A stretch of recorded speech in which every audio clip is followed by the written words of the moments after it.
Okay, so Shabbat Shalom. It's still Shabbat where I'm at.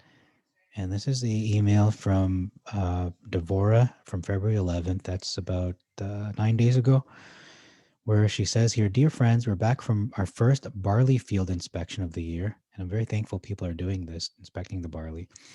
And I'm very grateful for the protection Yah provided us and for all your heartfelt prayers and support.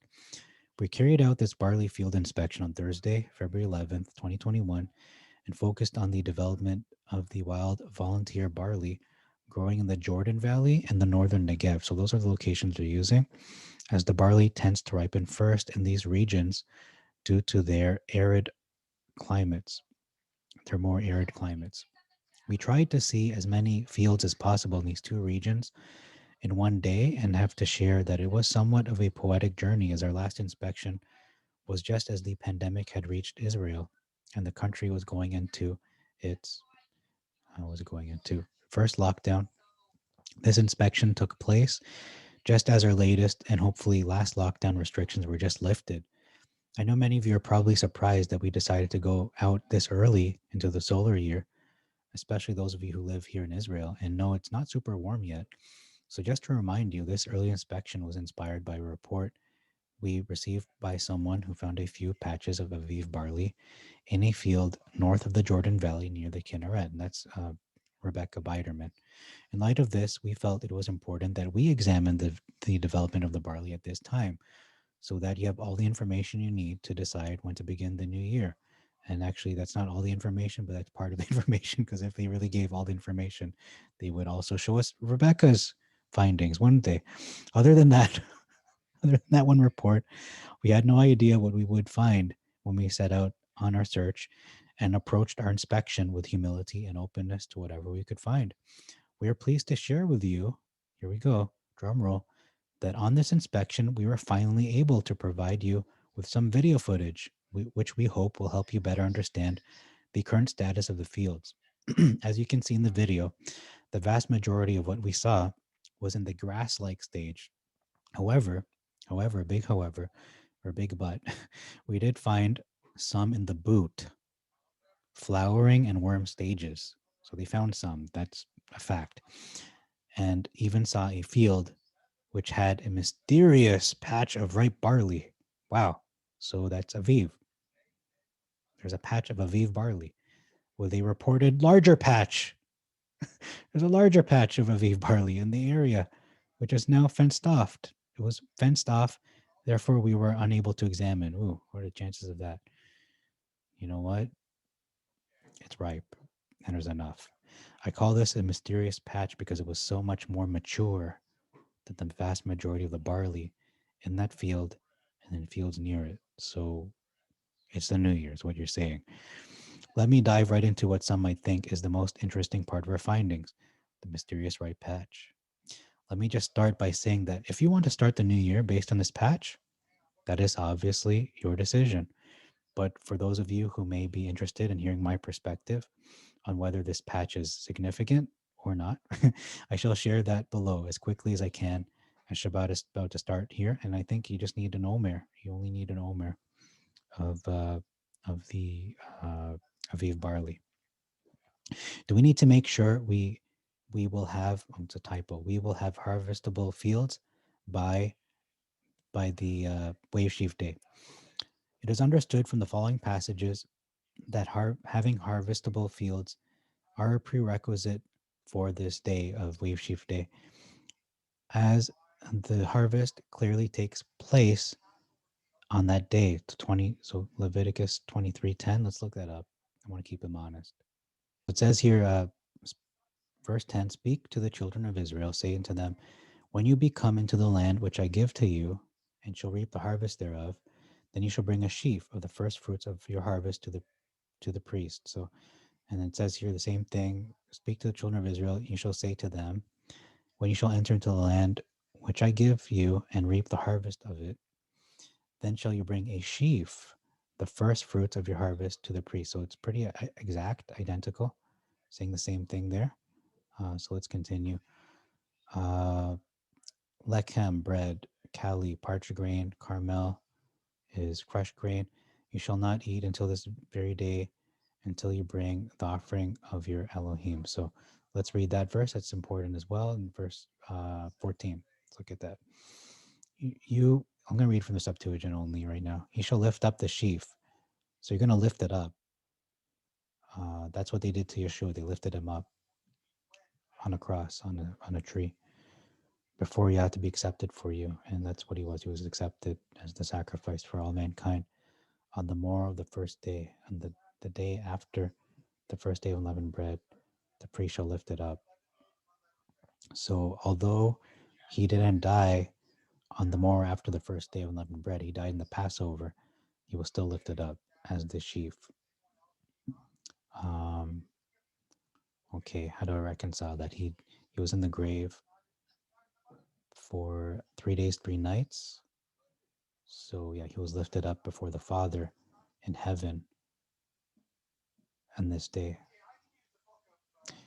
That's why in the 3 days and 3 nights, this day falls in between that 3 days, 3 nights, where he was uh, not in that physical body.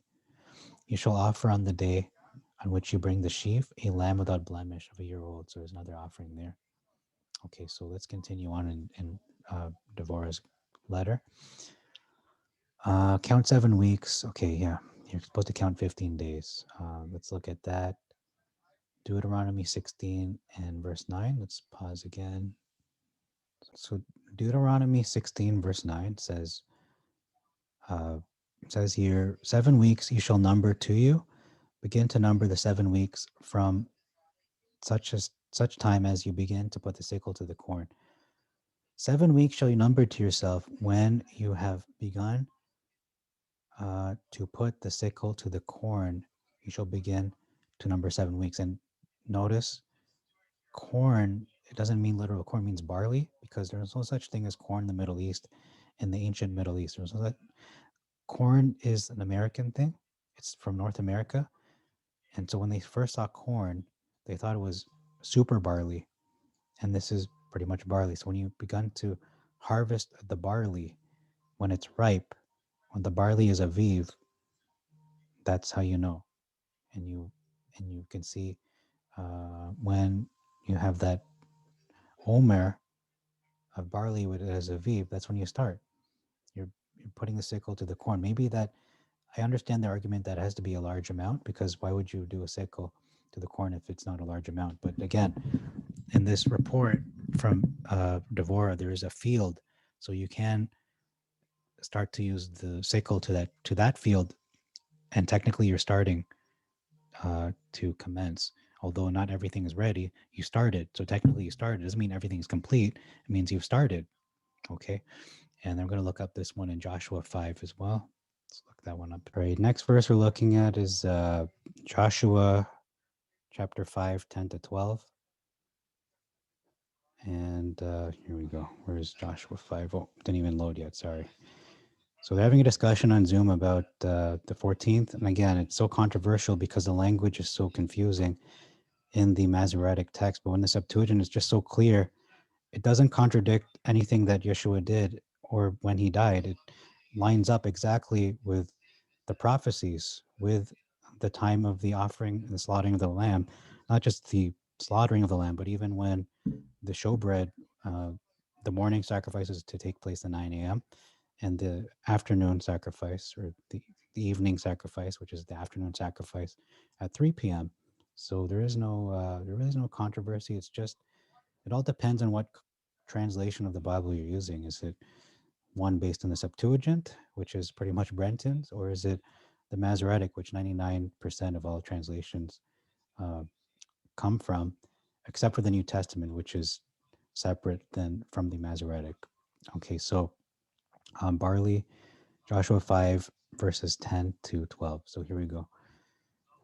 The children of Israel kept the Passover in the 14th of the month at evening to the westward of Jericho on the opposite side of the Jordan in the plain. And they ate of the grain of the earth, unleavened and new. In this day the manna failed. They had eaten of the corn of the land. The children of Israel no longer had manna. They took the first fruits. Okay, so the point is they kept the Passover on the 14th. So the 14th is the 14th. It's beginning of the 14th at evening, and the Passover season includes unleavened bread. So that's kind of like a Hebrewism too, I guess. When you say Passover, you mean Passover season to a lot of people. That's how they understand it. If we wait to start the new year when we have harvestable fields of omer, that's a good question. Couldn't the crop become overdeveloped or so developed that the heads break and the crop is lost? Yeah, that's true. This question assumes that Deuteronomy 16:9 prohibits us from harvesting before what? But actually, most people understand this verse as simply pointing to the fact that the wave sheaf day, is at the beginning of the harvest period. We are able to harvest as needed. We just can't eat from the harvest. Okay, so they're using a little bit of circular reasoning there, but basically, when the sickle starts to hit the ground and you're harvesting, you started already. You started. So let's not try to do mental gymnastics here. Why, why is omer of why is an omer of Aviv barley not enough? Well, that's actually a good question. We need to address this very honestly. We should all of this should be honest, but but especially this one. It's very this is an issue that is very needs to be is cloudy, can be cloudy and confusing. So the wave sheaf day is clearly the beginning of the actual harvest. Having only an omer of Aviv barley by the wave sheaf day is not indicative of the beginning of the harvest. But why isn't it? Why not? Suggesting the new year should start with little as an omer of Aviv would mean farmers would be expected to trample through their fields in search of these patches like we do, which doesn't seem very likely. You don't go searching for omer of barley, is what you're saying. I think it's much more reasonable to assume the farmers were aware of the overall maturation their fields and began the new year based on that, rather than a patch, no matter how large, of early ripening barley that may happen to be in their field. But if we're going to go by that reasoning, then we need more believers than just Yeshua. We need the whole church to be given the Spirit. But we know the Spirit was given on the day of Pentecost, and it wasn't right. But I'm not saying Pentecost lines up with this, but if we're going to use that kind of logic, then why are we ignoring an omer of that quantity of ripe barley, Aviv barley? Why are we going to ignore that? You can't ignore it because yeah, there is a risk that a lot of the field will be overripe, and you'll have missed an opportunity to lift up the sheaf. That's why you're lifting up the sheaf. You're not waving, you're lifting it up as a sacrifice. You lift up, you're not waving it, hey, you're waving it. No, you're lifting it up because when you do sacrifice, you're lifting it up to Elohim. You're lifting it up to be accepted. You're not waving it around like it's a toy or some kind of weird dance or some pagan custom. Could we have harvestable fields in 2 weeks? Well, this is what we know. If poured throughout the country at the end of last week, there was thunder. Oh, it poured. It poured. Not if. So there was hail, flood warnings, colder weather.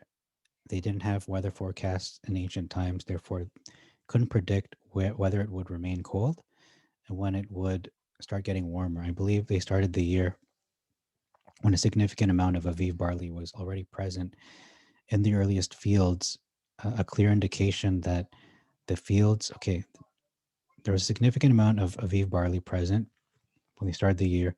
It's a clear indication the fields will be harvest ready by that day. In summation, I think if the priest were to announce that we are going to begin the new year now, all the farmers would be shocked to say the least. And you know what? I'm not going to harp on them for that. I understand that people want more barley to be able to make their bread and so on and so forth. So, I completely respect that opinion. I'm not going to give any I'm not going to argue that they're completely wrong because that is a valid argument. It is. Thank you. I want to thank Yochanan Zakan Tov for joining me in this barley field inspection. I know we both made a lot of sacrifices to go out, examine, and serve as witnesses to the state of the barley crop this time. And I want you to know that your participation contributed greatly to the success of the search and is much appreciated. I also want to give a huge thank you to those of you supporting our efforts from afar. Your support is immensely appreciated and helps us with the numerous expenses that are involved in these expeditions. So thank you very much for being a part of our extended team. What's next? We'll be looking for the new moon Saturday. Okay, so that looks like that's all for that portion. Let me pause it and open the second email. We have a second email, like I said, from Devora. This is dated on the 18th of February. Dear friends, it snowed last night. It was actually the coldest night of the year. Jerusalem had 15 centimeters, 6 inches of snow. There was a light dusting in Mizpeh Ramon, which is in the Negev desert. And sadly, a man died from hypothermia in Kiryat Gat, which is only a half-hour drive from where we look for the barley in the south of the country. I don't think it ever snowed in Israel before.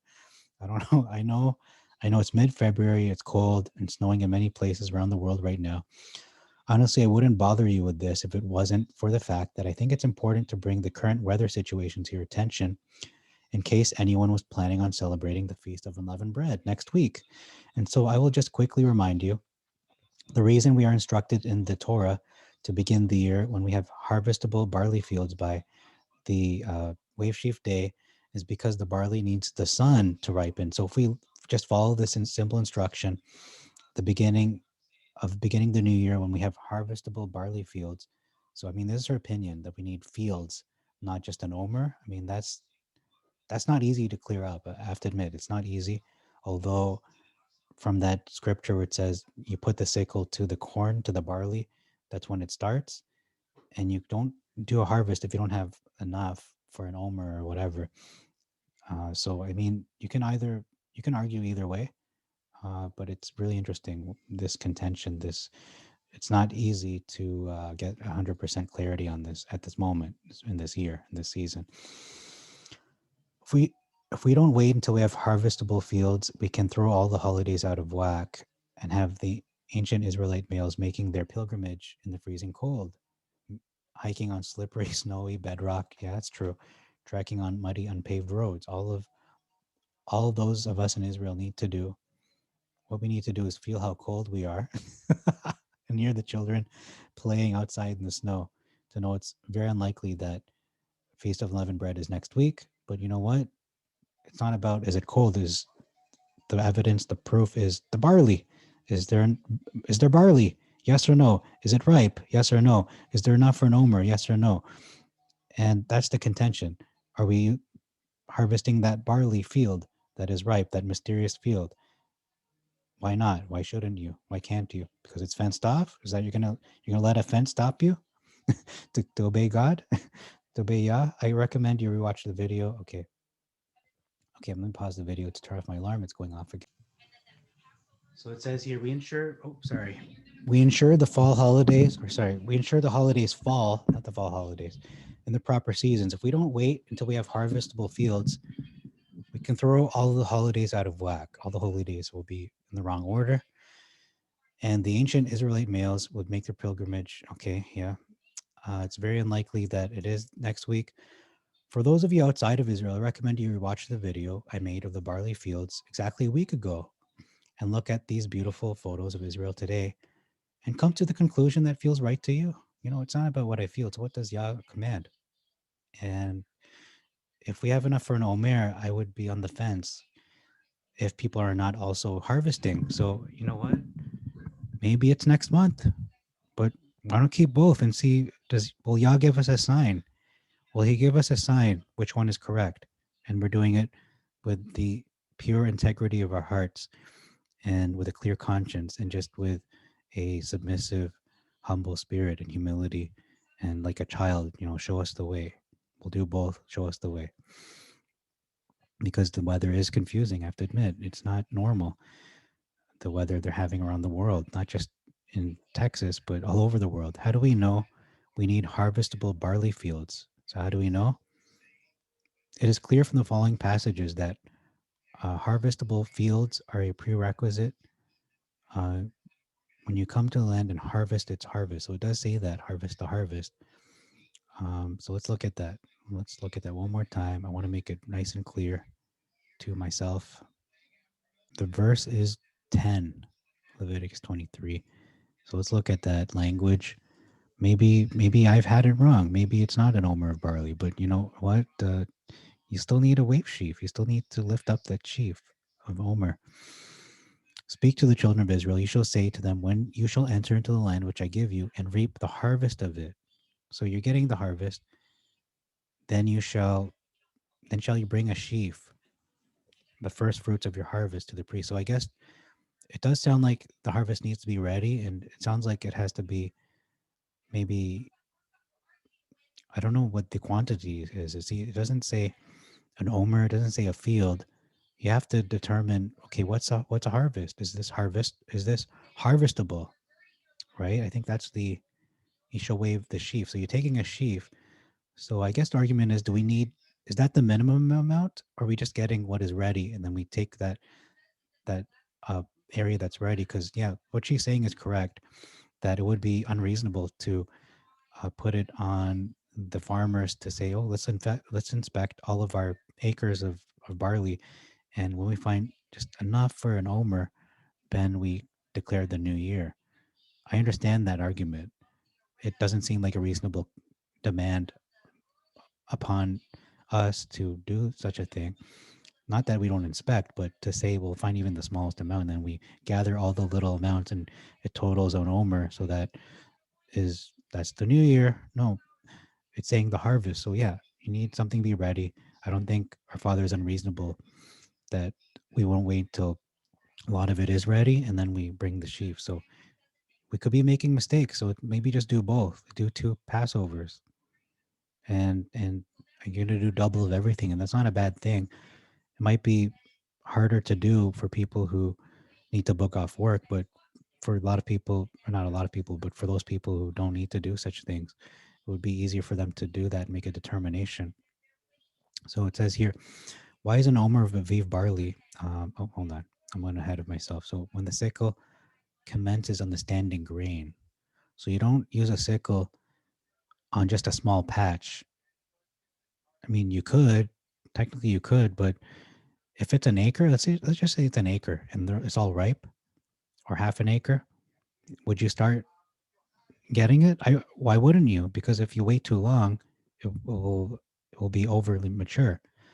So again, it's like there's an argument for both Devora and an argument for Rebecca, to argue for both, that Yah isn't unreasonable, but also if you notice there's an acre that's ripe, you don't ignore that either. So I can't say either one is 100% right. So they camped at Gilgal and did the Passover on the 14th of the month in the evening. Again, 14th, it's pretty clear. Leviticus 23 says the same thing. They ate of the grain of the land on the day after the Pesach. So that's the 15th. Unleavened bread and parched. Okay, so they had to have enough for people to eat. That's an important point. The manna ceased on the morrow. Yeah, so you do need enough to feed people then. That's common sense. Why would you just, you can't feed a bunch of people with just an omer at the same time. So yeah, that's very, this is not an easy topic. This is not easy, because the argument is you just need an omer and then eventually they'll become ripe throughout the month, which is also correct. That's also correct. But which one's most correct? If they're both correct, which one is most correct? Why is an omer of Aviv barley not enough? Not having harvestable fields by the wave sheaf day doesn't fit the description of what at least the earliest barley fields should look by, using these scriptures. Suggesting the new year should start with as little as an omer would mean farmers would be expected to trample through their fields in search of these small patches. She didn't say small, but I'm putting that in because they are small patches, which doesn't seem very likely. I think it's much more reasonable to assume the farmers were aware of the overall maturation of their fields and began the new year based on that. And yeah, that's reasonable too. But if you notice a large patch, like a large patch, you can't deny that that's Aviv either. You can't ignore that. So I'm kind of arguing for both. But then how do you feed the people? How do you feed like millions of people from one omer? I mean, do you wait throughout the days of unleavened bread? Like you can't really feed people that unleavened bread. You can't. So man, this is tough. Yom Hanafat HaOmer is clearly a barley harvest festival. Just like in many other cultures, harvest festivals are celebrated at or just after the harvest, not with a patch or two of ripe crop. Okay, you know what? She's got a point. She's got a good point. I don't disagree with that. If you start the year before having harvestable barley fields by Yom Hanafat HaOmer, it will throw off the timing of all the holy days. And this year it may even mean the males making their pilgrimage in the snow. So, Devorah, what's next? Okay, this is the last part here. What's next? Good question. Despite the fact it is literally freezing cold, and that's not a determinant of the holy days. It doesn't matter if it's volcanoes erupting or if the sky's upside down and we're walking on the sun. That's not a determinant. It is the Aviv. Is it ripe? Do you have an omer? Is it enough to feed certain people? Are we harvesting right now? I guess harvesting is also a determinant. It says there we put the sickle to the barley. We have 6 inches of snow. Okay, blah blah blah. It's important to check the fields in another week. Sorry, it said blah blah blah. Remember, we have a very small window of opportunity to observe the development of barley. Every time we go out, we, including hopefully you, learn more. And you know what? I have to say, the fact that she even expected the barley means her conscience was pricked. She was like, I should check and prove it. And she found that mysterious field that had a lot of Aviv barley that cannot be ignored. That even though you need to feed people, that cannot be ignored. It cannot. And how much barley do you need to make enough to feed people? I mean, is it an acre? Is it 10 acres? I mean, how can they not feed enough people? I mean, that's a big question. That's a dilemma. So we have a small window of opportunity to observe the development of barley in Israel. Every time we go out, we learn more, especially when we have interesting weather patterns. These inspections are costly for us. We hope you will support our inspection financially through prayer, letting people know, your friends know about our efforts. And I'm letting you know right now, I'm reading their email, sending us words of appreciation. And I appreciate them doing this, both Rebecca, both and Devora, and other people too, like Ryan, letting us know what you like about what we are doing and what you think we could be doing better. We read them all, even if we don't always find time to respond. Please note, Devorah's date tree is not affiliated with any organization. We simply decided to take it upon ourselves to provide reliable reports for those who want to follow the biblical calendar that is by the sighted moon. All barley field inspections and expenses incurred throughout the year to provide reliable new moon reports, either covered by contributions made by individuals like you who appreciate them, or are paid for out of my pocket to the best of my ability.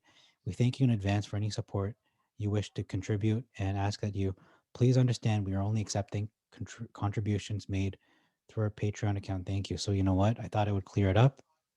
To more confusing now, uh, because again, when you harvest, okay, when you're harvesting the barley, do we need enough just for an omer, or is it really enough to feed the people? Like, is it enough to harvest to really, like, a harvest is a harvest. Like, if we look up this word of harvest, let's look it up. You harvest your harvest, right? And I can't see my keyboard. Oh, my keyboard is not lit. How do I type this? I can't see anything. Okay, I have to unplug my mouse and plug in my keyboard. So what is a harvest? How do you define the word harvest? That is the big question. Okay, harvest. So harvest definition, because that's the big thing here. So you harvest your harvest. No, oh, sorry. You harvest the harvest. That's the big. That is the issue here. Okay, so this is definition, and I like to go by the biblical definition. Maybe I'll go the Bible definition. Bible, Bible definition. Yeah. What is a harvest in the Bible? Not Webster, although we can look at Webster too. The harvest definition in the Bible. What does it say from the Bible dictionary? So things planted and reaped. What is spiritual harvest? Understanding the harvest. Seed time and harvest. 3 harvests. So yeah, You need enough to harvest. You can't harvest something that is so tiny. I understand that.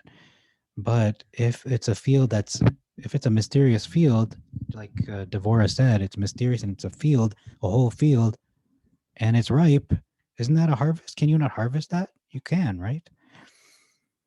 The season for gathering in agricultural crops, the beginning of the harvest. But I also understand uh, Rebecca's argument that you can't ignore an omer either. If you see the omer and it's an omer, like, can you just ignore that? It's not so easily uh, understood. So harvest, the beginning, the season for gathering in agricultural crops, the beginning of the harvest, and there's a risk again for the barley to overmature. So that's also you have to take that into account as well. The act or process of gathering in a crop, assisting neighbors in the harvest. So a mature crop as of grain or fruit yield bountiful harvest. The quantity of a natural product gathered in a single season, accumulated store productive result. So it is a large amount. I'm leaning more towards it's more than a omer now, not discounting that field that is ripe because that is a large amount. King James Version definition of a harvest, the season of reaping and gathering in barley. It's not corn, barley or other crops. It refers to the time of collecting barley or grain, which is the chief food of men. So they will you don't harvest if there's not enough. Uh, okay, the wheat harvest is in April and May in the Middle East. The ripe corn, or sorry, barley or grain collected, the harvest is abundant. The product of labor, fruit or fruits. Scripture harvest signifies figuratively the proper season for business. He that sleeps in harvest. Okay, so harvest is really the time where you're actually starting. People are. It's like a not a gold rush, but it's like people are active and they're able to get a lot. They're able to get a lot. So you know what? I'm leaning towards it being next month, to be honest. But although I'm going to see, I will still observe it this month and next month just to see, Yah, show me a sign, show us all a sign, which one you've set apart as your Passover season. The Passover day, the wave sheaf day, which is the first day after the first day, is the morrow after the first day of unleavened bread, and the first day of unleavened bread, obviously, and then the last day of unleavened bread. Show us in that first holy day season so we know without a shadow of a doubt which one you've selected, which one is yours, and not our own opinion, not something that we have in our minds as a dilemma. And we just want to obey you with all our hearts, with all our minds, all our souls, all our strength to really to do what you want us to do, not what we want us to do. We don't want what we want is not right, but what you want is right. So let us determine this according to your will. Show us, Father, show us according to your will what you want us to do, when you want us to do it, and how you want us to do it, according to not our interpretations of things, but according to the signs you will show us on this coming potential Passover next week and the potential Passover the following month when things will be probably a lot warmer and they'll be able to harvest. So we'll see who is, it's not about who is right, but we'll see which one we see a sign on. I think that's what we need to see is a sign besides the harvest. Harvesting is a sign, but besides that, maybe there's something big will happen during that time, and that would be exactly that'll be March 20. Let me see, March 20 something. So maybe something huge will happen because apparently there's something brewing in the United States in terms of the leadership situation there. I won't say their names, but rhymes with rump and Ronald Rump, in a certain movement, the 17th letter of the alphabet, saying that there's going to be a lot of things going on this year, if not next month and this year. So we'll see if anything happens or there's any developments in terms of what happened in November with them, something with ballots and people uh, bringing ballots in from God knows where in the middle of the night, in the middle of the so-called night, between the hours of 11 p.m. to 4 a.m. when they were supposed to stop, as you would say, counting. It would stop, as you would say, counting the ballots. And as you would say, Ronald Trump was leading before they stopped counting. And all the close states, he was leading by a large margin as well. And as you would say, they did theft. as, as you would say, the, I can't say the word, but you know what happened in November, and pretty much the usurped, not even usurped, it's complete theft. So I won't say the word, but it rhymes with bajection, rhymes with ejection, and rhymes with residential. Residential bajection. Oh man, so funny. The censors just make things funnier. Yeah, so I think they did a thievery of the residential erection or rejection. I don't know what rhymes with bajection. You know, the thing that they were running for 4 years, and then you had Rump versus Ryden, and we know who's in office now, or appears to be in office. We don't know if he's really in, uh, you know, if he's really who he is, or is he there? There's so many reasons. I mean, so many people speculating so many things, and it's like we've lost touch of reality. But you know what? Reality will hit us eventually. Time will reveal all things. What's going on behind the scenes? You know, all the truth that we may or may not have, and we're just speculating on. And maybe we'll see a sign in the Passover coming up, or the next one next month. Both potential Passovers, and who's more right? Can we ignore the field, the mysterious field that has a lot of ripe barley? That's wild barley. Can you ignore that? I don't think you can. But can we ignore the fact that you need enough to harvest to feed the people? Like, how are they going to get their unleavened bread? Is that from the previous years? Could be. I don't know. But why would you do that? Does that make sense to do that? Again, I don't really don't have. I don't have the answers for that. I can only speculate who is right, but we will find out if we really ask and pray for a sign from the Father to show us which Passover is the one that is correct in your eyes, not in our eyes, in your eyes.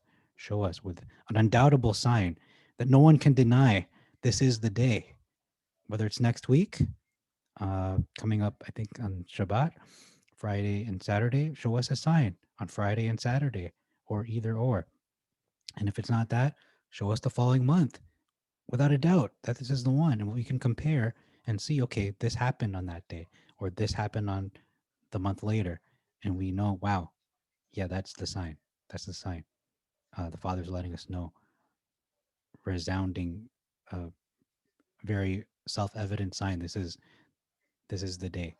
This is the holy day, and He'll make it known to those who have a pure heart and are really seeking Him, and want to really obey His commands to observe these holy days, these holy festivals. We're really.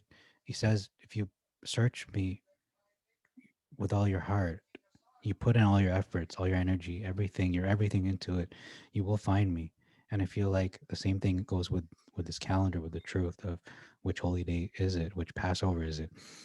If we search with all our heart and we put in all our efforts, and I'm going to say we obsess about it. There's nothing wrong with that. Obsess about it, make it our obsession. It's like, okay, what does this mean? What does that mean? Which day is it?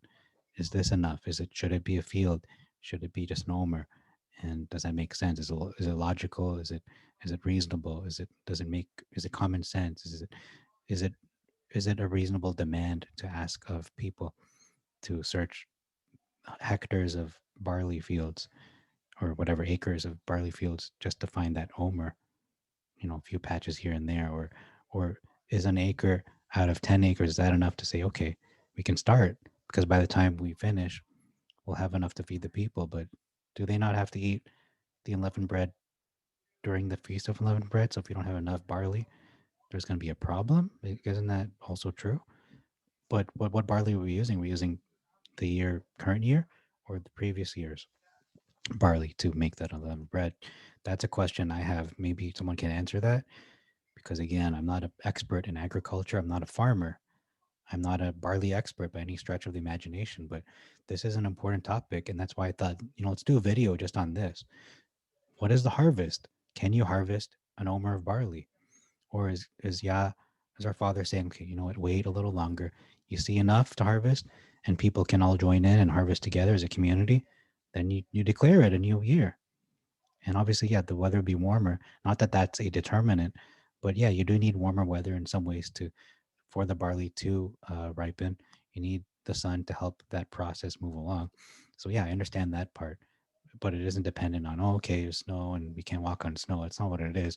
The question is the barley Aviv? Yes or no? If yes, then how much is Aviv? Is it an omer? Yes or no? Is it an acre? Yes or no? Is it enough for harvest? Yes or no? That I think that's the real question. Can we harvest it? Is this the harvest? And from that harvest, you take an omer. Yeah, I think that makes more sense. You aren't looking for that omer, that one omer. So I'm going to go through thousands of acres and, oh, I found an omer after all that searching. Is that what we're doing, or is it, hey, this field is ripe and we can get an omer of this and lift it up? That for some reason that just makes more sense to me. Uh, and again, I admire and appreciate everything that Devorah, Rebecca, and Brian are doing. Very good for us to have multiple witnesses and video footage, pictures, and whatnot, so we can use the wisdom Yah has given us, to use the Torah that He's given us, to look at what is written there and prove it by the words written there, not by our own opinions. That's a problem. If we use our opinion and say, oh, yeah, it's not warm enough, or you can't walk on snow, or blah, blah, blah. No, that's not going to work. But if you say, okay, bring the sickle to the harvest, sickle to the corn, the barley, and from that harvest, you take the omer. And that's what it says. Doesn't it say that when you take the harvest? Hold on. Let me pause the video and look that up one more time. I think Leviticus 23, verse 10 is very clear on what the expectations are. When you enter to the land and you reap the harvest of it. So when you start harvesting, so you can't harvest if it's not enough. That's just common sense. Then you bring a sheaf. So you're not harvesting just the sheaf, you're harvesting, period. And then you bring the sheaf of that harvest to the priest, and you'll have enough to feed the people from that harvest, won't you? So you lift up that sheaf, essentially. And there's another verse about the sickle to the corn. I want to read that one too, and then we'll close out this presentation here. If I find that sickle to the corn one. Get that. So 16:9 is very clear as well. 7 weeks, uh, you, sorry, 7 weeks shall you number to yourself. When you have begun, okay, this is the time we start numbering. When you have begun the sickle to the barley, you shall begin to number 7 weeks. So why would you begin to do that if the field isn't ready? If it's just one part, maybe you could. I mean, I'm not saying you can't. If it's an acre and like that mysterious field, why wouldn't you? Why wouldn't you? So there's an argument for that as well. But again, I don't think it's enough to harvest just 1 acre to feed all the people and a large amount of people too. So I'm leaning more towards it really needs to be a harvestable quantity. Harvest, in my mind, is acres. It's enough to feed a nation or a small community at least, not just one family. That's not enough. And of that harvest, you do take the omer. So I feel like looking just for an omer is kind of stretching it a little bit. And yeah, the weather does kind of influence us a little bit in terms of, it has to be warmer. So we're used to our patterns and our routines, and this is how it always is in spring. But that's not that isn't the determinant factor. What determines the new year is the barley being Aviv, and is it enough to harvest? Regardless of whether there's snow or lava, it doesn't matter. Anything else is irrelevant. So you know what? It's not easy. That's why I'm praying for a sign that the Father will show us a sign. I'm going to keep both, and depending on the sign that is shown, I will stick with that one. and he will show us even from his word. It says right here, you shall keep Feast of Tabernacle 7 days when you gather your produce or in from your corn floor, your barley floor, and your wine press. So why would you keep the feast when you don't have enough? Do you see? Is it an omer? It doesn't say an omer either. So and notice it didn't say that. It didn't say that here either. So we're kind of we're adding words to the scriptures. You you've begun the sickle to the corn, okay? And then the other one, Leviticus 23, it says similar kind of thought process that it isn't even saying an omer. It's not saying you need a minimum of one omer. It's saying you harvest, right? And you take an omer of that harvest. Look, let's read in the Masoretic, just to see if there's confusion here. Reap the harvest, you shall bring a sheaf. Okay, so you reap the harvest. And it says that here too. Reap the harvest. You can't harvest something that's just tiny. And then you take of that harvest, essentially, you shall bring a sheaf of the harvest, of your harvest. So you cannot have a sheaf without a harvest, but you can, hold on, let me try to, you can have a sheaf without a harvest, but you cannot have a harvest without a sheaf. Does that make sense? You cannot, you can have a sheaf by picking, corners and parts of the field, but you cannot have a harvest if you just have that. You need a harvest with a large amount, but you also have first fruits of your harvest. So I guess the question is, what is a harvestable? What is a harvestable quantity? Are we waiting for the whole field to be ripe, or is it just half of the field? Like, how do you determine this? How do you determine it? Who determines how much is a harvest? Is it an omer or is it a larger portion than an omer? And I'm leaning towards it's actually greater than an omer now. It can't just be a little, like a little bucket. It has to be a large field. And of that field, you are taking an omer. That's what it sounds like to me. That's my opinion. That's the understanding I've been led to right now. So, but I still respect those who uh, use that it is an omer because, yeah, there's a risk of maybe the rest of the field becoming overripe. And then by the time you do your harvest, it's the harvest is gone. It's too late. So yeah, you've got a great point. This is not an easy topic. It's probably more controversial and more uh like a more of a gray area than the 14th and the 15th, because that's pretty clear to me that which day it is. It is the 14th. It is towards the evening. Yeshua proved it just by how he died and when he died. He was crucified on the ninth hour of the 14th, and then he died on the sorry, did I say the ninth hour? The third hour of the day is when he was crucified. And then the ninth hour is when he actually, gave up the ghost, as it says.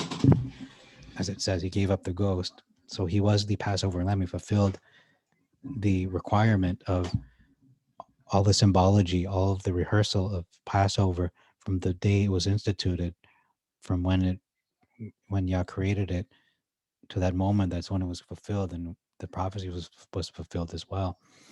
Everything leading up to that moment, fulfilled by Yeshua. He fulfilled that. He fulfilled the law. He fulfilled the Torah by his death. Part of the Torah, in terms of how it relates to Passover. And actually, even with the first fruits of the wave sheaf, he was lifted up. He was the first fruits of the wave sheaf. He was the sheaf that was to be lifted up, because it says here, lifted up before Yah. And he was lifted up, just like he said, like the bronze serpent was lifted up.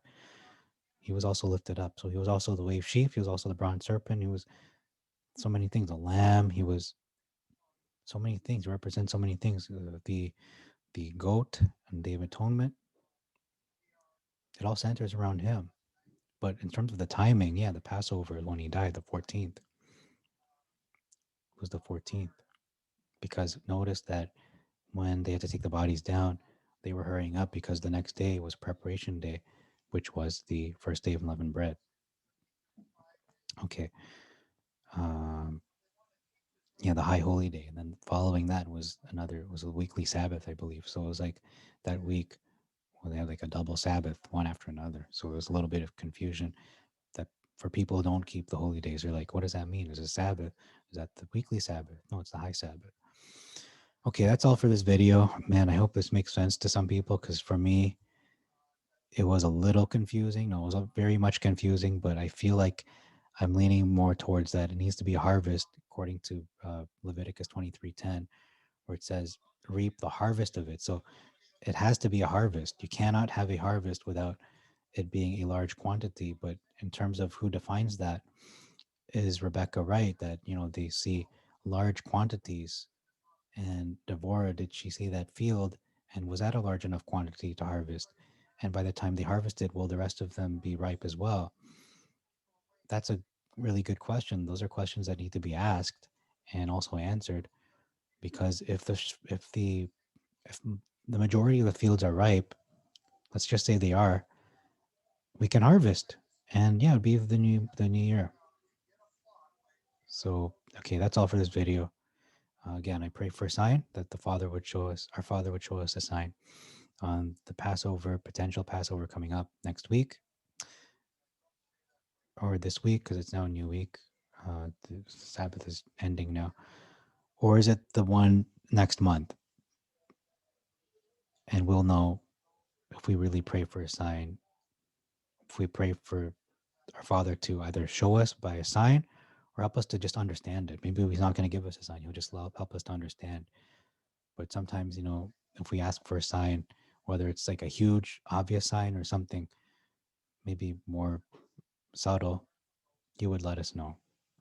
He will that let us know. Just Father, let us know whether it's something really visible and obvious or something that is more subtle. That you would reveal it to us. Reveal it to us in the way you want to reveal it to us, not in the way we want to know, not in the way that we want it to be revealed. Like some kind of thing in the sky or whatever we're thinking, like some big news about like a revolution or something like that. But just show us, Father, in your way, in your time. Show us which is the right time, because we just want to obey you and we don't want to stray from what you have commanded. Okay. And I just pray in your name of Yeshua HaMashiach, the true Passover lamb, and the second Adam, our salvation. Amen. Thank you for watching. God bless you and make your way prosperous.